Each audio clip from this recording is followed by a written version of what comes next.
मुंबईमध्ये सध्याच्या वाढत्या उन्हाळ्यामध्ये एसी, कूलर, पंखे यांच्या वाढत्या वापरामुळे विजेच्या मागणीमध्ये वाढ झालेली आहे। त्यामुळे यंत्रणेवर ताण येतोय। तसंच वाढत्या उष्णतेमुळे विजेची उपकरणंही गरम होत आहेत। याचा दुहेरी परिणाम म्हणून मुंबई शहरातील ट्रिपिंगच्या घटना वाढल्यानं वीज खंडित होण्याच्या घटनाही वाढल्यात। त्यामुळे मुंबईकर घामाघूम होत आहेत।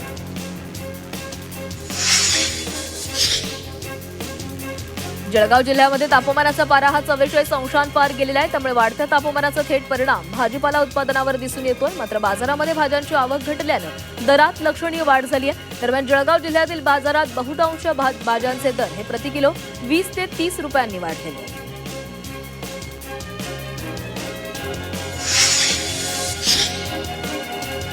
अमेरिका-इराण युद्धामुळे निर्माण झालेला एलपीजी गॅस तुटवड्याचा फटका धारावीतील प्रसिद्ध इडली व्यवसायालाही बसलेला आहे। 20% अधिकांनी इडली उद्योग बंद केल्यानं मजुरांचे स्थलांतर सुरू आहे। मात्र एलपीजी तुटवड्यामुळे इडली उद्योग संकटामध्ये आलेला आहे। राज्यात उद्योग सरकारी प्रकल्पांना चालना मिळवण्यासाठी वृक्षतोडीकरता आवश्यक असलेल्या परवानगीची मुदत 30 वरून 15 दिवसांवर आणण्यात आलेली आहे। तसंच वृक्षतोडीकरता आवश्यक असलेल्या कागदपत्रांची संख्याही 11 वरून 5 वर आणण्यात आली आहे। सरकारी आणि खासगी उद्योगांआड येणारी झाडं तोडणं सोपं झालं आहे। राज्यामध्ये 2047 पर्यंत 300 कोटी वृक्ष लागवड करण्याचं लक्ष्य गाठण्यासाठी हरित महाराष्ट्र आयोगाची स्थापना करण्यास राज्य मंत्रिमंडळानं मान्यता दिली आहे। आयोगाच्या नियामक मंडळाच्या अध्यक्षस्थानी मुख्यमंत्री असतील तर उपमुख्यमंत्री, उपाध्यक्ष आणि वनमंत्री, पर्यावरण व हवामान बदल मंत्री, कृषी मंत्री आणि रोजगार हमी योजना मंत्री सह उपाध्यक्ष असतील।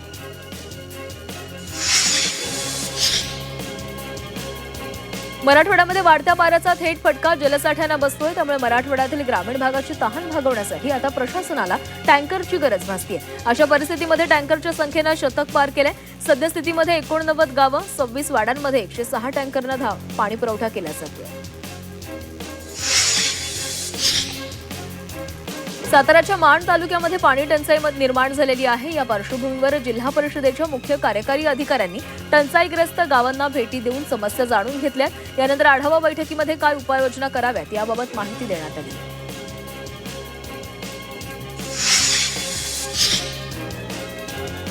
जळगावमध्ये गॅस एजन्सीच्या गोडाऊनमधून सिलेंडर चोरणाऱ्या टोळीचा स्थानिक गुन्हे शाखेकडून पर्दाफाश करण्यात आला। या कारवाईमध्ये पोलिसांनी भरलेले 62 आणि 95 रिकामे असे एकूण 157 गॅस सिलेंडर हस्तगत केले। पोलिसांनी एकूण 4,27,000चा मुद्देमाल हस्तगत केला आहे। एपीके फाईलचं जाळं देशभर पसरून त्याची विक्री करणाऱ्या टोळीचा सायबर पोलिसांनी पर्दाफाश केल्यानंतर त्यांचे देशभरातील सर्व्हर्स मुंबई पोलिसांनी बंद केलेले आहेत। त्यामुळे एक मोठी साखळी उद्ध्वस्त करण्यात पोलिसांना यश आले। 10वी नापास असले तरी आरोपींनी 250हून अधिक वेगवेगळ्या प्रकारे फसवणूक केल्याची माहिती समोर येते आहे। पाली भाषेच्या संवर्धनासाठी गेले कित्येक महिने मुंबई विद्यापीठाच्या कलिना कॅम्पसमध्ये आंदोलन करणाऱ्या बौद्ध भिक्खूला उच्च न्यायालयानं सुनावले। विद्यापीठ हे विद्यापीठाप्रमाणेच राहू द्या, त्याचा आखाडा करू नका अशा शब्दात न्यायालयानं त्यांना कॅम्पस कधी सोडणार याची माहिती देण्याचे निर्देश दिले। मध्य रेल्वेच्या पुणे विभागानं हडपसर बनारस एकमार्गी विशेष गाडी आणि पुणे नागपूर विकेंड विशेष गाडी चालवण्याचा निर्णय घेतलाय। उन्हाळी प्रवासातील वाढती गर्दी लक्षात घेऊन मध्य रेल्वेनं हा निर्णय घेतलाय। ही रेल्वे सेवा आजपासून प्रवाशांना मिळणार आहे। सध्या उन्हाळी सुट्ट्यांमुळे वाढलेल्या प्रवासी गर्दीचा ताण कमी करण्यासाठी मध्य रेल्वेनं मुंबई ते नागपूर दरम्यान 4 आणि पुणे ते नागपूर दरम्यान 2 विशेष फेऱ्या चालवण्याचा निर्णय घेतलेला आहे। त्यामुळे विदर्भामध्ये जाणाऱ्या प्रवाशांना दिलासा मिळणार। उन्हाळी सुट्ट्यांमुळे होणाऱ्या गर्दीचा ताण कमी करण्यासाठी कोकण रेल्वे मडगाव लोकमान्य टिळक टर्मिनस दरम्यान विशेष गाड्या चालवणार आहे। आजपासून रेल्वे प्रवाशांना ही सेवा मिळणार आहे। मडगावहून विशेष रेल्वे सकाळी 10 वाजता सुटून त्याच दिवशी रात्री 10 वाजता लोकमान्य टिळक टर्मिनस इथे पोहोचेल। मध्य रेल्वेवर रूळ प्रसरणामुळे रोज 25 मिनिटांचा स्पीड ब्रेकर घेण्यात येत असल्यामुळे दुपारचं वेळापत्रक बिघडलेले आणि यामुळे ऐन उकाड्यामध्ये प्रवाशांचा खोळंबा होतोय। दररोज दुपारी साधारण 2 ते 2.5 तास अनेक गाड्या उशिराने धावत असून प्रवाशांना मोठा त्रास सहन करावा लागतो।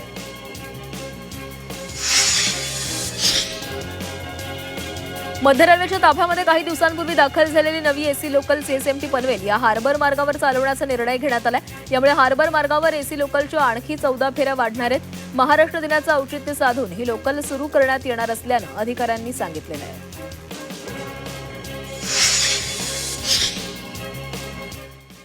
पश्चिम रेल्वेच्या ताफ्यामध्ये 15 डब्यांच्या 2 नवीन लोकल उपलब्ध होणार असून त्यापैकी एक दाखल झालेली आहे. या माध्यमातून नॉन एसी लोकलच्या 17 फेऱ्या 1 मे पासून वाढवण्यात येणार आहेत. तर विरार डहाणू रोड मार्गावर पहिल्यांदाच 15 डब्यांच्या गाड्या सुरू करण्यात येणार आहेत. मुंबई नाशिक महामार्गावरील वाहतूक कोंडी कमी करण्याच्या दृष्टीनं महत्त्वाचा मानला जाणारा कारेगाव खाडीवरील नवा उड्डाणपूल अखेर वाहतुकीसाठी खुला केलाय. त्यामुळे ठाण्याहून नाशिककडे जाणाऱ्या प्रवाशांसाठी हा मोठा दिलासा मानला जातो.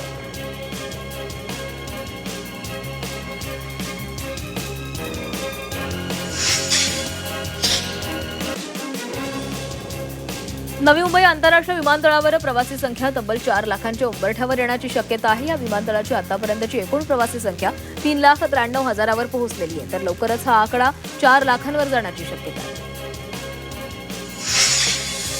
विमान इंधनावरील व्हॅट 1% करण्याचा विचार राज्य सरकार करत आहे. या निर्णयामुळे राज्याला वार्षिक जवळपास 1,000 कोटी रुपयांचा महसुली तोटा सहन करावा लागू शकतो.